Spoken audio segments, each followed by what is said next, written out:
हमारी जो सीरीज़ है रिजल्ट्स अनाउंसमेंट्स की और इस तरह जैसे रिजल्ट्स आ रहे हैं उनको एनालाइज करने की, उसमें हम एक और कंपनी आज आपके लिए लेके आए हैं। ये है गॉल, गंदारा ऑटो लिमिटेड। ये बेसिकली पाकिस्तान के अंदर जो सूजू के ट्रक्स, सूजू की गाड़ियाँ हैं और डी मैक्स की जो गाड़ियाँ हैं, ये बेसिकली गॉल बना रही है पाकिस्तान के अंदर। अब T900 जो लॉन्च हुई है अभी रिसेंटली, बड़ा उसका नाम रहा है, जिसको रीवो किलर कहते हैं, वो भी इन्होंने लॉन्च की है। इनके रिजल्ट्स की बात करते हैं, इन्होंने अपनी क्वार्टरली रिजल्ट्स अनाउंस की है। अगर कंपनी की नेट सेल्स की बात करें तो कंपनी की नेट सेल्स में तकरीबन क्वार्टर टू क्वार्टर 69% का इंक्रीज़ आया है। काफ़ी अच्छी इनकी सेल्स रही हैं, जिसकी वजह से इनके प्रॉफिटेबिलिटी भी, सेल्स भी इंक्रीज़ हुई हैं। और ईयर अगर इनके 9 मंथ्स के क्वार्टर की बात करें तो वो 123% इंक्रीज़ है। अगर हम इनके कॉस्ट ऑफ सेल्स की बात करें तो वो 73% इंक्रीज़ आया उसके अंदर, जबकि ईयर 119% का इंक्रीज़ है। ग्रॉस प्रॉफिट्स की क्वार्टर टू क्वार्टर बात करें तो कंपनी ने 60% का ग्रॉस प्रॉफिट इंक्रीज़ किया है इस क्वार्टर में, जबकि ईयर 140% का इंक्रीज़ है। कंपनी की परफॉर्मेंस आउटस्टैंडिंग रही है इस पूरे 9 मंथ्स के क्वार्टर में, कंपैरेटिवली लास्ट 9 मंथ्स के क्वार्टर के ईयर टाइम पीरियड से। अगर हम सेलिंग एंड डिस्ट्रीब्यूशन एक्सपेंस की बात करें तो कंपनी ने सेलिंग एंड डिस्ट्रीब्यूशन में -37% इंप्रूव किया है। कॉस्ट, अपने सेलिंग डिस्ट्रीब्यूशन एक्सपेंस कंपनी ने सम हाउ कंट्रोल किए हैं इस क्वार्टर के अंदर और -37% दिखाया है, जबकि ईयर 65% इंक्रीज़ है। ये एक्सपेंस वैसे भी कंपनी के जैसे जैसे सेल्स बढ़ते हैं, डिस्ट्रीब्यूशन इंक्रीज़ होती है कंपनी की, तो ये एक्सपेंस मेजरली नॉर्मली बढ़ते ही हैं। एडमिन की एक्सपेंस की बात करें 6% का क्वार्टर क्वार्टर इंक्रीज़ है, ईयर 36% इंक्रीज़ है। कंपनी की ऑपरेटिंग प्रॉफिट्स की बात करें, वो प्रॉफिट्स जो कंपनी अपने कोर ऑपरेशन से कमाए हैं, मेन बिजनेस से कमाए हैं, उसके अंदर क्वार्टर टू क्वार्टर कंपनी का 72% का इंक्रीज़ आया। और ईयर कंपनी ने 157 का इंक्रीज दिखाया है। तो मतलब देखे जाए तो कंपनी कोर ऑपरेशंस कंपनी बहुत अच्छे चला रही है, अपने quarter to quarter profits increase कर रही है, ईयर प्रॉफिट्स इंक्रीज कर रही है। मतलब कंपनी की मैनेजमेंट इफेक्टिवली और बहुत डायनेमिकली काम कर रही है।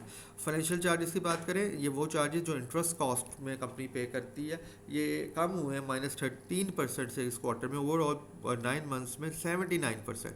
ये इस वजह से हुए क्योंकि कंपनी ने इंटरेस्ट रेट्स कम हुए हैं इस पूरे साल के अंदर, तो इसका इम्पैक्ट इनकी फाइनेंशियल स्टेटमेंट्स में देखा जा रहा है। अदर इनकम बेसिकली कंपनी के पास जो प्रॉफिट्स में से कोई बिजनेस, अदर जो इनकम कंपनी को दूसरे बिजनेस से आती है या उन्होंने कहीं इन्वेस्ट किया हुआ है या कोई उससे जो इनकम आती है वो अदर इनकम में आती है।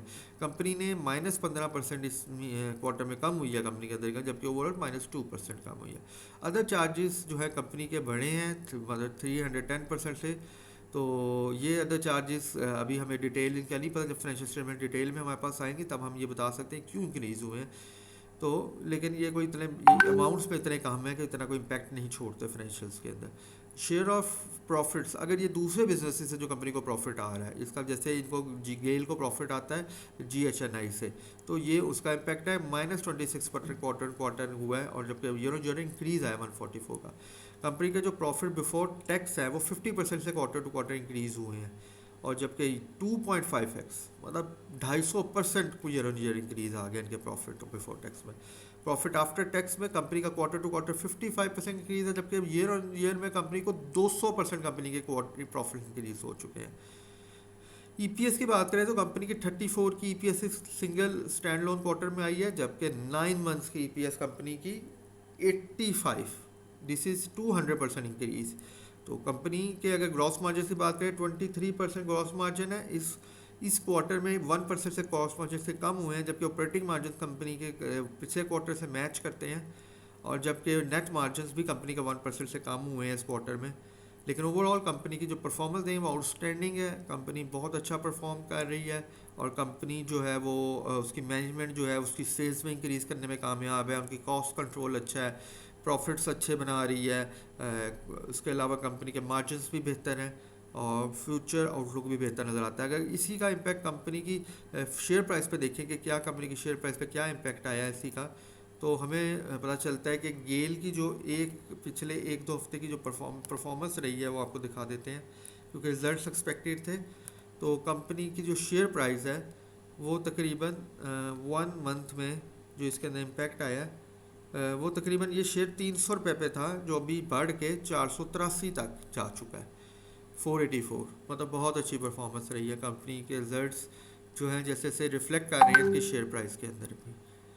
तो ये थे गॉल के फाइनेंशियल रिजल्ट्स। हमें इसी तरह हम आपके साथ दूसरे फाइनेंशियल रिजल्ट भी जैसे आते जाएंगे आपके साथ शेयर करते जाएंगे। थैंक यू, अल्लाह हाफिज़।